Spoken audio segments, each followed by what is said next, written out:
Hi, my name is John Miller and I am the Deliberate Engineer. It's a kind of funny name that I picked for myself. People who know me and have worked with me would probably laugh at it because the last thing I am lots of times is deliberate. So it's really more about being able to look back at the set of choices that I made in my career and the things I did and be more deliberate when I take a look at those and say, well, if I went back, if I had another chance to do it again, here's what I'd do. That's really what I mean by the deliberate engineer. I've watched a lot of different videos on YouTube, and a lot of it is advice, how to do this, how to do that. You know, should you work for a startup? How do you apply to different companies? How do you move your career forward? And whenever I see all this advice, the main thing that I want to know as I'm trying to figure out how seriously to take it is this advice coming from somebody who knows what they're doing? You know, what experiences do they have that make me think that I should listen to them? Now, I can't tell you that I know what I'm doing. I can't really convince you of that. You'll have to decide for yourself. But what I can do is tell you about my background and the things that I've done. And so when, for example, I say, well, you know, at Microsoft, things work like this, you'll realize, well, he spent 20 years at Microsoft. It'd be hard to do that without knowing at least something about how things work there. This channel is going to focus on 3 different areas. At least that's the main thing. I am, of course, going to be open to feedback. If anybody wants to hear about anything else, if they have other types of questions, I can take a swing at answering them. But in general, I'm going to try and give videos that are going to be useful to the community of software engineers. Anyways, the first set of things that I want to talk about are going to be related to career, and that goes from learning how to program and getting your first job at a big company, or maybe at a small company if that's a better fit for you, and how you go about actively managing your career, moving things forward, dealing with interviewing, becoming a manager if that's the path you want to take, and the sort of things that will help you avoid many of the mistakes that first-time managers, such as myself back when I was doing it, I had no shortage of them, people like that make. And also just sort of talking about the evolution of career as you go along, the different options available to you. I've had a long career. I've been programming for 40 years. I worked in the software industry at big companies and a few startups, university, government, for about 30 years. And over that time, I've seen a wide variety of people. I've done a lot of different things myself, made all kinds of mistakes, made some good choices, mostly got lucky. And I've also had the pleasure of working with a lot of really great people. I can't necessarily do what they do, but I can watch it and I can say, here's the sorts of traits, here's the sorts of things that if you can do those things, will lead you to a very productive, positive career. And so I can share those with you and explain why they're valuable. I've actually been giving career advice to people one-on-one for decades, and then in broader forums over the last 5 or 6 years, I've been contributing to a website called Quora. It's a sort of question and answer website where people leave questions and then people who know something about it or have opinions can write answers. And while I've been there, I've amassed about 50,000 followers, and my content has been viewed more than 41 million times. I don't tell you this to say, well, look, you can see from the number of people who've read it, I'm great. It's not for that. It's to say there's a body of work that I already have out there that's been looked at by other people who've commented on it, who've given it a thumbs up or a thumbs down, who have said, oh yeah, that matches my experience, or I have no idea what you're talking about, dude, you must be high as a kite. So anyways, if you're interested in looking at some of my Quora answers and getting more of an idea of my background, and how other people feel about the things that I've written as career advice, take a look at my the link in my YouTube profile. You'll be able to look at some of the more popular answers, or really any answer you feel like, and see if people think it's useful. I'm going to be making a lot of content here in the same vein, not really repeating all the things that are there, but the same sorts of stuff. So if they find it useful and they think that it's worth, you know, the time it takes to read or listen to it, then that might be useful, a useful data point to you. I've had a ton of interesting things happen to me, around me. I've seen my friends go through some really hard times. I've seen them strike it rich. I've seen them lose everything, and sort of everything in between. Some of my friends wound up getting out of the industry altogether, you know, not making a lot of money. Some people transitioned in from doing other things. And then some of the people have been just amazingly successful, turning into vice presidents and presidents of companies, CEOs, you name it. They've had these spectacular careers, and while I haven't emulated that, I can at least talk some about it and make observations about what I think was especially useful for those careers. I can also tell stories about just wacky things that happened along the way. Like, I can tell you one thing is 3 different times in my career, at least 3 different times, if I thought about things a little differently, I could have become a multimillionaire. But instead I was like, well, no, I'm bored, I'm going to go do this. Or, oh, this internet advertising thing, it's never going to take off. And so I passed up some great opportunities there. No regrets, but certainly something to think about. And it can be entertaining to hear about. So that's part of what I'll be talking about as well. Finally, like I said earlier, I'm still very passionate about technology. I love virtual reality, for example. I play with it all the time.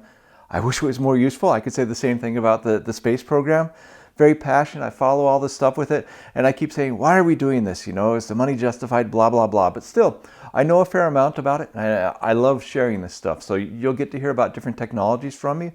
I'm still actively programming and looking at design. I'm more into cloud stuff these days than desktop software. And I'm also planning on getting familiar with JavaScript, which I don't know. I've been more on back-end stuff and getting more integrated into the open source community. But I'm planning on answering lots of questions about that and just sort of sharing advice and experiences as I dig into stuff for the first time. So now that I've told you a bit about what I want to talk about on this channel, I'd like to give you some of the background, kind of a short to medium length discussion of my career and the places I've been. When I was in high school, I had no intentions of having a career and going to university, anything like that. I was doing shop stuff for a while, and then I thought, well, I really like these computers. I want to play with those. And so in high school, I actually taught myself how to program on an Apple II, made my first programs, and then kind of started digging into things more. When I graduated from high school, I got a job in the graveyard shift at a newspaper as a typesetter.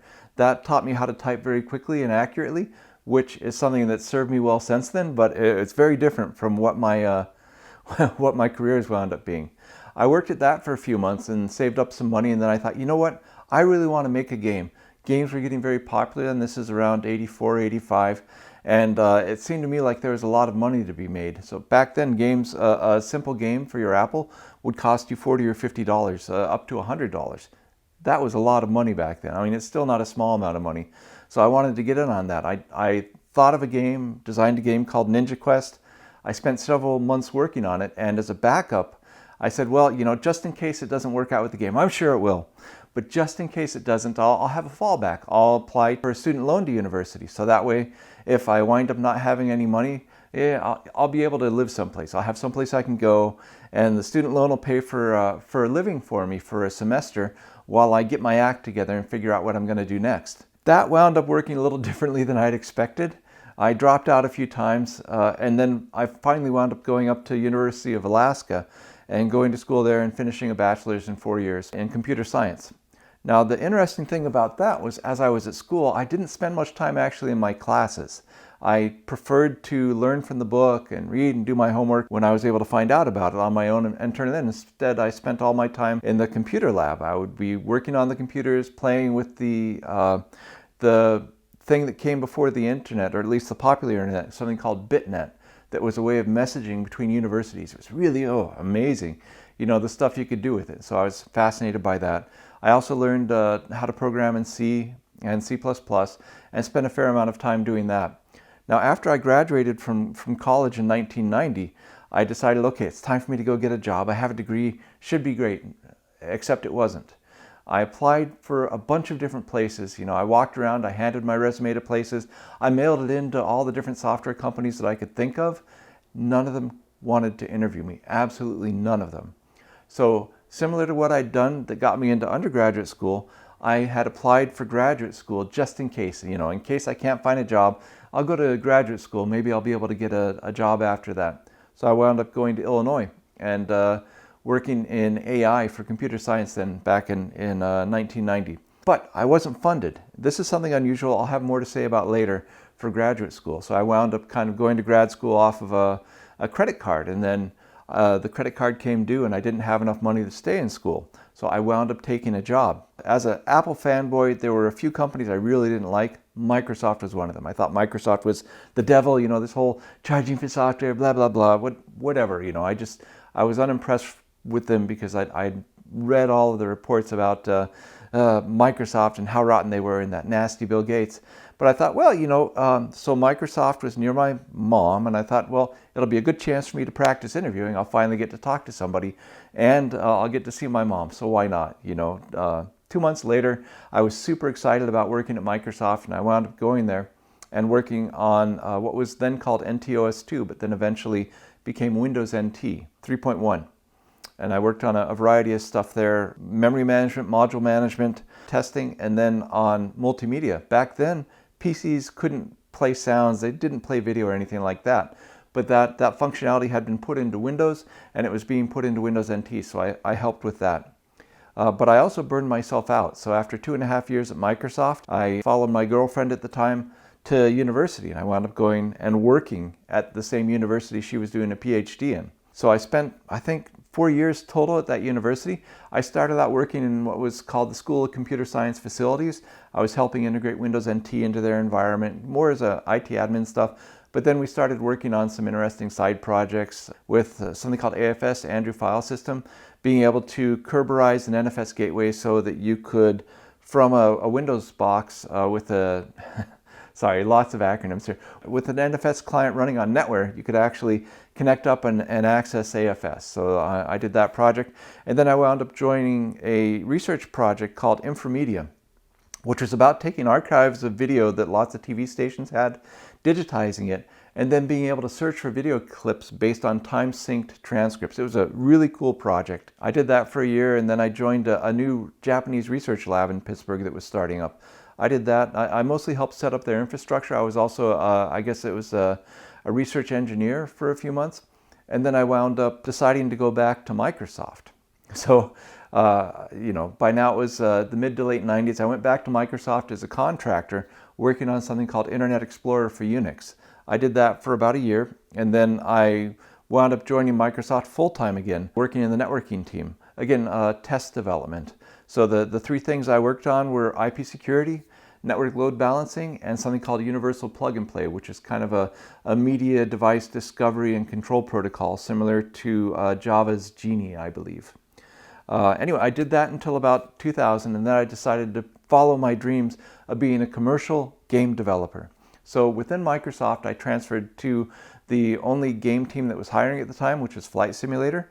I got a job on the Flight Simulator team, first working on 3D tools, so I made an X-File exporter for 3D Studio Max, and then I was also helping integrate a script language in called Able Scripting that I think was part of Mech Assault, one of those games. Anyways, it was interesting stuff, but I learned a lot about games and working in gaming, and that actually convinced me not to do that anymore. So then I moved back into Windows, and I worked on a new effort they had for peer networking.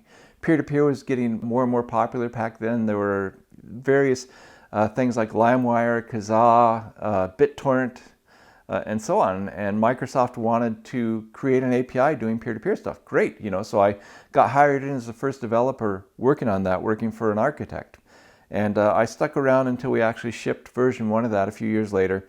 And then I switched roles and actually moved to Microsoft Research in Cambridge, England. Now that was an awesome job. It was like a dream job. I had no desire to move, but this job, there were only 2 of them at Microsoft, and the other one was, ironically, held by a British person who was living in the US. He had no plans of giving up that job, so I took the job in England, and I worked there for roughly 6 years helping to productize research results from a variety of different areas, managing a team, acting as a software architect, and also acting really as a bridge between the research community and the various product teams at Microsoft. Thanks to my very generous, wonderful boss at the time, Mitch Goldberg, I managed to also work on a PhD at University of Cambridge, which was next door to us, and I finished that while I was working for MSR. And also thank you to Andrew Herbert, by the way, for agreeing to it, and to my advisor, who was just wonderful. All a bunch of great guys. It was a great opportunity. But I finished my PhD while I was there. I worked for, 6 years. And then I wound up moving back to the States. So when I moved back to the States, again, I was still within Microsoft. I was working on a team called Cosmos. Now, you may have heard of Bing Search. And what Bing Search did is it relied on some MapReduce infrastructure for generating some of its indexes and doing a variety of data processing. And other parts of Microsoft had started relying on that as well. So the Cosmos team owned the distributed store for the MapReduce infrastructure and integrated with something called Scope, which was the MapReduce, you can think of it as a API or execution system. I worked there for about a year, and then I'd had enough of Microsoft. And that's when I sort of started hopping to other companies in the area. So first I went to Amazon as a principal engineer. Greatest job in the world, principal engineer at Amazon. I can't say enough good things about it. I'll probably have a whole video talking about it later. Working in the digital division. I did that for a year, and then I was going to transfer inside of Amazon. And I also looked at jobs outside of Amazon, wound up moving instead to Google. I worked at Google on ads for about a year, and then a new group starting up at Oracle. Oracle was beginning a new cloud effort. They already had some things that they called cloud that they'd been shipping for a couple years, but they were planning on writing new cloud infrastructure from scratch. A lot of the principal engineers who I worked with at Amazon actually joined up this Oracle lab in Seattle, headed up by Don Johnson. So I was super excited to work with these people, some of the best people in industry, and the technical work that they were doing was amazing. But the commute was also killing me. So I lived about an hour away from the office, and so an hour each way every day really got old. I don't like commuting much, so I wound up looking for something else after about a year there, and I came back to Microsoft. So I spent 4.5 years at Microsoft working in the Azure compute team, working on technology that helped decide, can you put more virtual machines on a given physical host or in a given cluster? Where should they be placed, especially for complex deployments with a bunch of different virtual machines that they want to have independent failure vectors for? I worked there for 4.5 years. And then again, I decided it was time for a change, and I moved to a startup called ThoughtSpot, where I worked for the last 8 months. And I just left ThoughtSpot and decided, you know what? Working for other people is interesting. There's a lot of great things about it, but I really just want to take a break and focus on just doing the parts of work that I think are fun. Part of that is talking to people and giving advice. Part of that is programming and not having to go to a bunch of meetings or write a bunch of design specs or whatever else. So I'm really hoping to do those things, and that's how I wound up here. So there's an overview of sort of my chronology of where I worked and hopped around. As part of that, I wound up doing a lot of different types of roles. So I'd be an individual contributor, I'd be a manager of managers.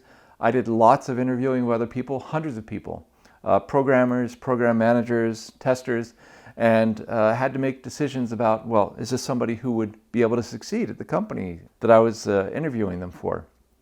Likewise, since I did so much moving around myself, it felt like I was always being interviewed myself. And so I had a lot of experiences with that.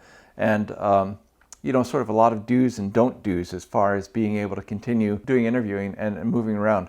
So that really gives me a multi-company insight into what it takes to get a job someplace else, the sort of things you should ask for, what you should be doing. And that's a lot of what I want to share here. So that's the chronology of my work.